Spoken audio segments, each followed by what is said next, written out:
Neltharus is a Dragonflight dungeon that we'll be taking on in Season 2. This dungeon starts with a 33-minute timer, so as long as you complete the dungeon within that window, you will upgrade your key. As you start the dungeon, you'll encounter 2 Karashi Wardens. These mobs will cast a frontal attack at the tank called Volcanic Guard, so avoid this at all costs. Tank should also be prepared for Blazing Slash from these Wardens, which will deal moderate fire damage to them. You can then decide which way you want to take on the dungeon, but for this video's sake, we're going to veer left towards the first boss, Magmatusk. Here you'll find 4 more different types of mobs. Your tank should take notes of pulls with Kalashi Spine Crushers in, as they will knock you back with their brutal strike ability and deal big damage. Or elementals can be purged to remove their absorb shield, and they will only deal damage to your tank unless Thaumaturges turn them into molten elementals. If this happens, it will pulse a ramping dot on your whole party with molten explosion, so you'll want to kick the Thaumaturges molten core cast or kill the elementals quick if they do transform. They also cast Magma Conflagration, which will deal targeted damage to someone in your party, which cannot be kicked but can be stopped with other CC. Plunderers will cast Explosive Concoction that will spawn orange swirlies on the floor that you'll want to dodge. And now we can engage the first boss, Magmatusk. Magma Tentacle is the main mechanic of this fight, and he always starts with 2 tentacles. The longer the fight goes on, the more tentacles will grow from the boss, which is going to increase its lava spray damage by 100%, spawn more waves from Blazing Charge, and also increase the duration of Magma Eruption. He will cast Magma Lob, spawning a swirly on the ground that will leave behind a puddle of lava, which your tank will want to keep him out of at all costs. Otherwise, it will buff the boss's damage by 50%. These lava pools will cover a large part of the room if your group isn't positioned well, so try to bait the mechanics nicely. Magmatusk will target a random player with lava spray and spray a wide cone of lava at them, dealing heavy fire damage. This cannot be dodged by the targeted player. Periodically, the boss will also cast Blazing Charge at a random player, dealing huge damage, leaving lava pools in its path and knocking back any players in its way. It's best if your group is stacked near a wall so that you can bait the charge, and therefore it will have less of a travel time. At the end of the charge, he will release lava waves for every tentacle he has, which fire out across the room from him. Magma Eruption will be the main mechanic your healers will have to deal with. Upon reaching 100 energy, Magmatusk will cast Violent Mutation and erupt with big AoE damage, and then apply a dot that pulses every 5 seconds to all players. And this eruption will last 5 seconds longer for every tentacle he spawned during the encounter, so get him down quick. After you take out the mammoth, you'll head out the room and drop down onto the left ledge to avoid taking massive fall damage, and then head on over to the other side of the dungeon. The first mobs you'll encounter here are a lot of tamed phoenixes. They'll cast Ember Reach, which you'll want to interrupt as they will deal damage to a random party member, which could kill them if they're unlucky with the targeting. Hunters will cast Bold Ambush on a random player, dealing big damage and inflicting them with a heavy bleed for 3 seconds. They will also cast Binding Spear, which you'll need to dodge, otherwise you'll be stunned for 10 seconds and need your party to kill the spear to be released. Here you will encounter a mini-boss named Overseer Lahal, who has 3 main mechanics. You'll need to kick Burning Roar, which will deal damage and knock back anyone within 13 yards. Imbued Magma will deal heavy tank damage and leave a 12-second dot that your healers will want to dispel. Finally, he will cast Eruptive Crush, which slams the ground on your tank, dealing big fire damage to all players within 6 yards and explodes into swirlies that your team must dodge. Kalashi trainees will cast Magma Fist, a deadly frontal cone channel that you need to dodge. They also buff themselves with 50% haste through Fired Up, which can be dispelled by soothed classes. Bone Tenders are stationary mobs that will spam cast Bone Tossed on random party members, dealing decent amounts of physical damage that your healer will want to keep on top of. More notably, they will cast Mending Clay, which is a high priority interrupt. After this mini-boss, you'll progress onto the second boss of the dungeon, Chargath, Bane of Scales. The main mechanic of this fight is the Grounding Spear.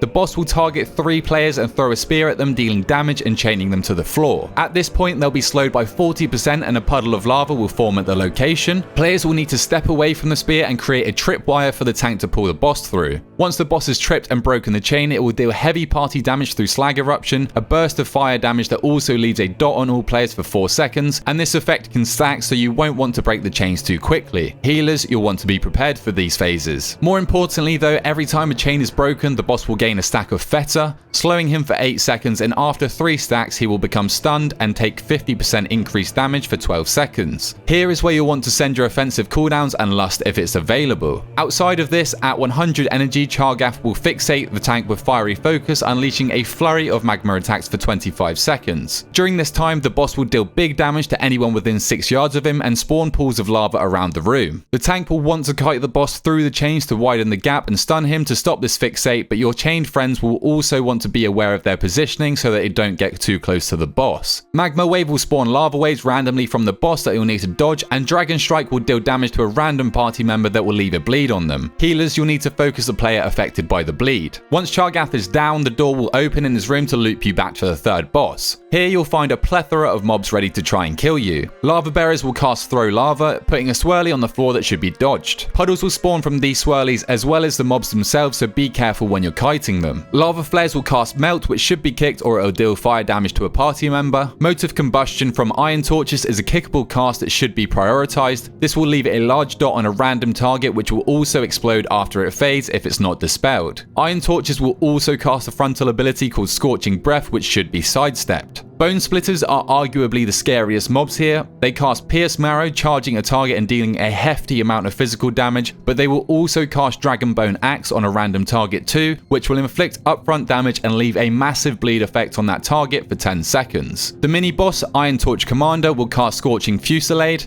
Your group will want to spread out for this cast so that you don't cleave each other with the circles. He'll also spawn lots more circles on the ground to dodge from the Conflagrant Battery cast. This mini boss can be easily skipped if you hug the right wall, but if you choose to engage it, these are the mechanics. Blacksmiths will cast Forge Stomp that will interrupt your cast if it goes off. Tanks will also want to use a defensive for their Reverberating Slam cast, which will hit them hard and leave a dot for 9 seconds. The final mob in this area, the Forge Wrought Monstrosity, will test your healer's throughput with the aura they have on them. Forge Wrought Fury will deal pulsing damage to your party every 2 seconds, so you'll want to burst him down and also use defensives here. You'll also want to watch out for its Blazing Detonation cast. Forgemaster Gorek. During the fight, Gorek will return to his anvil and begin casting Might of the Forge. Whenever he hammers his anvil during this phase, it will deal big group-wide damage, which healers will want to be really prepared for, and once he finishes crafting, he will toss a Blazing Aegis at a random player, dealing upfront fire damage and leaving a dot for 6 seconds. This Aegis will cause a large X of orange swirls to spawn, which must be dodged. This will happen 2 more times as it bounces to 2 additional players, so stay spread. Forge Storm himself will spawn even more swirlies around the room, so make sure you dodge them. Tanks will need to mitigate Gorek's Heated Swings combo. This deals big damage and knocks the tank away, where he'll leap back to the tank and slam you for more physical damage and deal fire damage to anyone within 8 yards of the impact, so the rest of your group will want to dodge this. After you take down Gorek, you'll leave the same way you came in, but instead of going back down the stairs, you'll continue straight. There's a few lava bearers here, but after you can jump down and cut the travel time towards the last boss of the dungeon. Finally, watch out for the Apex Blaze Wings. They do some considerable tank damage with their Scalding Chomps, dealing upfront physical damage and then leaving a fire dot on your tank for 4 seconds. And occasionally, it will also cast an AoE wave called Candescent Tempest that will push you backwards and deal party-wide damage. This can't be interrupted, so you'll want to watch for any avoidable swirlies around you.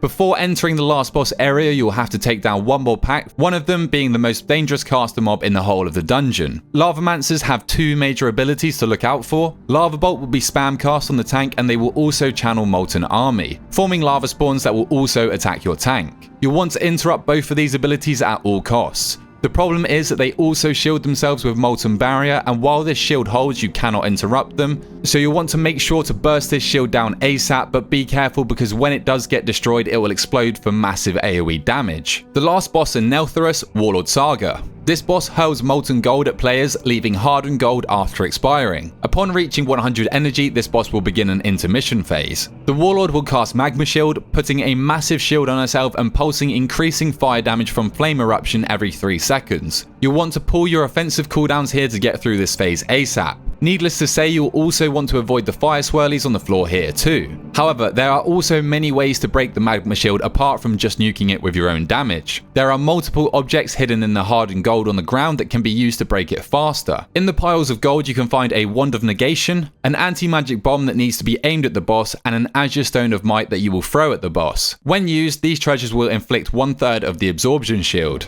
Rose of the Veil can be found too, which will need to aim at Sargha, dealing massive damage. Finally, you can find Seismic Boots, which will stomp the ground, dealing big damage to enemies with 30 yards, so make sure the boss is being hit. Outside of this phase, Sargha will also aim a Frontal Cone, the Dragon's Kiln, at a random player that everybody will need to avoid. You'll also want to avoid the initial projectile from Burning Ember, which also creates burning ground at the point of impact and summons a Raging Ember. This Ember will fixate on a player with Burning Pursuit, so you'll want to kite it with CC until it expires. But that's all you need to know for this encounter, and that wraps up Neltharus in Mythic Plus. If this guide did help you out, then please drop a like down below and subscribe to your boy, and until next time, I'll catch you guys later.